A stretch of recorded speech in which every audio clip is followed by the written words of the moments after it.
పచ్చి మామిడికాయ ముక్కలు వేసి బొమ్మిడాయల పులుసు పెట్టుకుంటే చాలా టేస్టీగా ఉంటుంది. ఎలా చేయాలో చూపిస్తాను, చూసేయండి.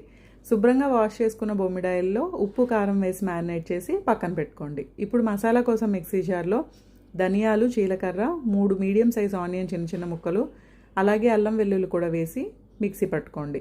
ఇప్పుడు కడాయిలో ఆయిల్ వేసి వేడైన ఆయిల్లో ఆనియన్ పేస్ట్ వేసి దీనిలో పసుపు, కరివేపాకు కూడా వేసుకొని ఆనియన్ పచ్చివాసన పోయేంత వరకు బాగా వేయించుకోండి.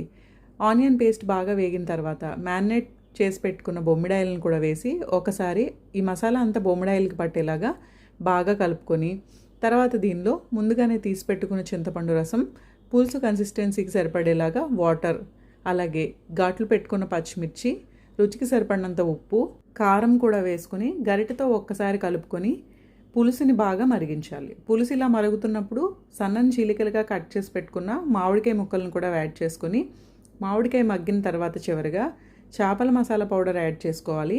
దీన్ని ఒకసారి బాగా కలిపి స్టవ్ ఆఫ్ చేసి గుప్పెడంత కొత్తిమీర చల్లుకుంటే బొమ్మిడాయల పులుసు రెడీ అయిపోతుంది.